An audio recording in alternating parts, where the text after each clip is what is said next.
नमस्कार दोस्तों। आज हम लोग देखेंगे एलसीएम और एचसीएफ से संबंधित कुछ महत्वपूर्ण प्रश्न। आइए देखते हैं पहला क्वेश्चन। 12 और 16 का एचसीएफ और एलसीएम का अंतर क्या होगा।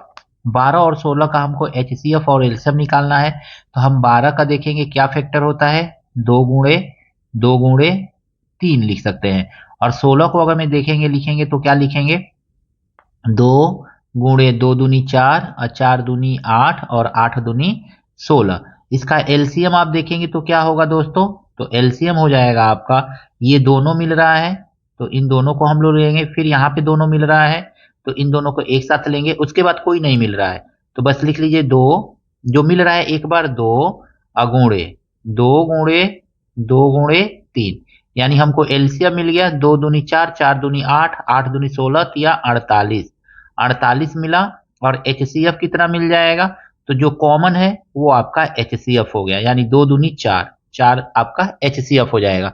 अब दोनों का आपसे अंतर पूछा गया है तो 48 में से 4 को निकाल दीजिए तो आपका आंसर आ जाएगा 44। ऑप्शन नंबर सी दोस्तों सही है। वह न्यूनतम संख्या ज्ञात कीजिए जो 12 24 और 30 से पूर्णतः विभाज्य हो। 12 24 और 30 से पूर्णतः विभाज्य पूछ रहा है, यहाँ पे हमको एलसीएम निकालना पड़ेगा। एलसीएम, ठीक है, जब भी ऐसा क्वेश्चन पूछे आपको क्या निकालना है, जो दिया गया नंबर है उसका आपको एलसीएम निकालना है। 12 24 30 का एलसीएम निकालेंगे तो सबसे पहले हम देखेंगे ना, इसमें जो सबसे बड़ी संख्या है उसी को ले लेंगे 30। ठीक है, एक ट्रिक ये भी होता है, इस तरह से भी आप एलसीएम निकाल सकते हैं। एलसीएम निकालते समय इसमें जो सबसे बड़ी संख्या उसको ले लेंगे। अब देखेंगे 12 के टेबल में 30 आता है या 24 के टेबल में 30 आता है, तो दोनों के टेबल में 30 नहीं आएगा तो इसका अगला मल्टीपल लिखेंगे, 30 दूनी 60, इसमें भी नहीं आ रहा है। फिर इसका अगला मल्टीपल लिखेंगे, 30 तिहाई 90, इसमें भी नहीं आ रहा है। फिर इसका अगला मल्टीपल 3 चौको 12 यानी कि 120, यानी 120 जो है ये न्यूनतम संख्या है जो 12 24 और 30 से पूर्णतः विभाज्य हो जाएगा। Option number B. इसी क्वेश्चन को अगर मैं दूसरे तरीके से लगाना हो दोस्तों तो आप ऐसे भी लगा सकते हैं, 12 है 24 है और आपका ये 30 है। ठीक है, अब देखेंगे 12 का टेबल पढ़ेंगे, 12 दूनी 24, यानी 30 सबसे बड़ी संख्या को तो लेना ही लेना है, लेकिन इन दोनों में देखेंगे तो 24 में 12 निहित है तो 12 को काट देंगे।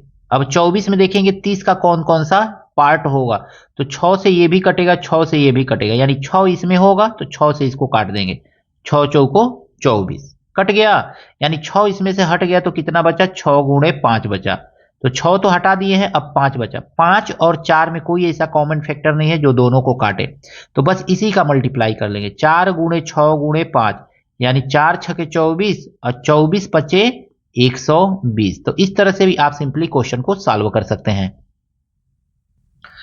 दोस्तों कहा गया है दो संख्या के बीच का अनुपात 3 संबंधे 5 है। हम मान लेंगे ना कि पहली संख्या जो है 3x है और दूसरी संख्या जो है ना 5x है, ऐसे मान ले रहे हैं। तो पहली संख्या का अगर मैं फैक्टराइजेशन करेंगे तो 3 गुणे x आएगा और दूसरी संख्या का फैक्टराइजेशन करेंगे तो 5 गुणे x आएगा। अब हम जानते हैं एलसीएम होता क्या है, तो एलसीएम बराबर होता है दोस्तों, एलसीएम बराबर जो दोनों में कॉमन है उसको तो लिया ही जाता है, यानी x ले लेंगे, गुणे जो कॉमन नहीं है उसका भी मल्टीप्लाई कर लेंगे, तो ऐसे मल्टीप्लाई कर लिए 3 गुणे 5। अब बराबर कह रहा है कि एलसीएम 135 है तो 135 लिख लेंगे यहाँ पे। अब 5 तिहाई 15, 15x बराबर आपको कितना मिल गया, तो 15x बराबर आपको 135 मिल गया। 15 से काटेंगे, 15 छके 90, 15 सत्ते 105, 15 अठे 120, 15 नवा 135, यानी दोस्तों यहाँ पे x का वैल्यू हमको मिल रहा है 9। अब देखेंगे ना, कह रहा है दोनों संख्या बताइए, तो ये क्या है 3x है ना, तो 3 गुणे 9 कर दीजिए, 3 गुणे 9 तो हमको कितना मिल गया, 27 मिल गया। एक संख्या 27, दूसरी संख्या है ना 5x है ना, तो 5 गुणे 9 कर दीजिए, तो 5 नवा 45, यानी एक संख्या 27 और दूसरी संख्या 45। Option number B.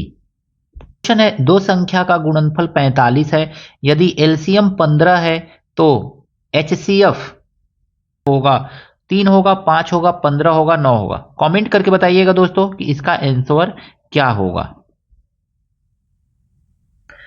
अगला क्वेश्चन है 3/7 और 21/55 का एलसीएम ज्ञात कीजिए। यहां पे दिया गया है ना 3 21/7 और 21/55 का आपको क्या निकालना है? एलसीएम। ऊपर वाले का दोस्तों जब भी एलसीएम पूछे तो ऊपर वाले का एलसीएम और नीचे वाले का एचसीएफ निकाला जाता है। तो हम देखेंगे यहाँ पे 3 और 21 का एलसीएम निकालने के लिए बड़ी वाली संख्या लेंगे। 3 से 21 में भाग अगर में चला जाएगा तो यही संख्या जो होगा एलसीएम हो जाएगा। तो 3 से 21 में भाग चला जाएगा तो एलसीएम हो गया आपका कितना? एलसीएम हो गया 21। अब हमको देखना है कि एचसीएफ कितना होगा। तो एचसीएफ 7 और 55 में एचसीएफ निकालने के लिए हमको छोटी वाली संख्या लेनी रहती है। तो 55, 7 से 55 भाग जाएगा, छोटी वाली संख्या लिए और इससे 55 में भाग देंगे। भाग नहीं जा रहा है तो 7 को फैक्टराइज करेंगे। तो 7 का क्या क्या फैक्टराइज हो सकता है? 1 हो सकता है और 7 हो सकता है। 7 से तो भाग जा नहीं रहा है, 1 से 55 में भाग चला जाएगा, यानी 1 से 7 भी कटेगा, 1 से 55 भी कटेगा, यानी एचसीएफ हो जाएगा आपका 1। ठीक है, तो 21/1 एलसीएम हुआ, यानी कि 21 आंसर हो जाएगा, ऑप्शन नंबर बी। अगला प्रश्न है 5/4, 7/12, 9/20 का एचसीएफ है। हम देखेंगे 5/4, 7/12, 9/20 ऐसे दिया हुआ है। हम इसमें देखेंगे ना तो ऊपर वाले का तो एचसीएफ पूछ रहा है तो हमको एचसीएफ निकालना पड़ेगा, एचसीएफ, और नीचे वाले का हमको क्या निकालना पड़ेगा? नीचे वाले का एलसीएम, तब जाके हमारा एचसीएफ निकल जाएगा ये फ्रैक्शन वाले नंबर का। अब देखेंगे ना 5, 9, 7 का एचसीएफ निकालना है तो 5, 7 और 9 का एचसीएफ क्या होगा दोस्तों? एचसीएफ ध्यान से समझिएगा, एचसीएफ निकालते समय ना हमको छोटा वाला अंक लेना रहता है। और छोटा वाला अंक लेकर के देखेंगे क्या इस जो आगे नंबर है वो 5 के टेबल में सब आ रहा है? नहीं आ रहा है। नहीं आ रहा है तो इसको फैक्टराइज कर लेंगे। क्या क्या फैक्टर होगा? 1 होगा और 5 होगा। 5 से तो नहीं कट रहा है तो 1 से कटेगा सब, 1 से 5 भी कटेगा, 1 से 7 भी कटेगा, 1 से 9 भी कटेगा, तो यानी कि एचसीएफ हमको मिल गया 9। अब आइए समझते हैं एलसीएम। इस 4, 12, 20 का एलसीएम निकालना है, एलसीएफ लिख दिया सॉरी, एलसीएम निकालना है तो हम लिखेंगे 4, 12, 20। अब सबसे बड़ी संख्या एलसीएम निकालते समय ना याद रखिए सबसे बड़ी संख्या को लिया जाता है, एलसीएम है ये, सॉरी एलसीएम। तो एलसीएम निकालते समय सबसे बड़ी संख्या, एचसीएफ निकालते समय छोटी, एलसीएम निकालते समय बड़ी संख्या लेंगे। 20 में 4 और 12 से भाग जा रहा है? नहीं जा रहा है। 4 से तो चला जा रहा है लेकिन 12 से नहीं जा रहा है। तो 12 में देखेंगे कौन सा ऐसा नंबर है जो 20 में आ जाएगा, तो 4 तिहाई 12, 4 आ जाएगा, तो 4 निकाल दीजिए तो बचा 30 और इस 3 से 20 में मल्टीप्लाई कर दीजिए आपको मिलेगा 60, यानी कि एचसीएफ आ गया 9 और एलसीएम इसका आ गया, सॉरी एचसीएफ इसका कितना आया था? 1 ना आया था, 1, और एलसीएम आ गया आपका 60, तो ये लिख देंगे हम यहाँ पे 60। 1/60 आपका आंसर होगा, ऑप्शन नंबर सी। 15 मीटर एवं 27 मीटर लंबी 2 रस्सी समान लंबाई में काटी जानी है, प्रत्येक टुकड़े की लंबाई है। इसका हम लोग क्या करेंगे?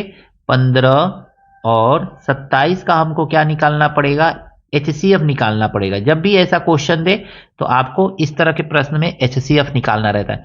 हम जानते हैं एचसीएफ निकालने के लिए छोटी वाली संख्या ली जाती है। अगर मैं छोटी वाली संख्या जो लिए हैं उससे इसमें भाग चला गया दी गई संख्याओं में तो वही आपका आंसर हो जाएगा, लेकिन 15 से तो 27 में भाग नहीं जाएगा, तो 15 को हम क्या करेंगे ना? फैक्टराइज करेंगे। तो 15 को हम फैक्टराइज करेंगे, 1 होगा, 3 होगा, 5 होगा, यानी 1, 3, 5 इसके फैक्टर होंगे। 5 के टेबल से तो 27 कटेगा नहीं, हटा दीजिए इसको।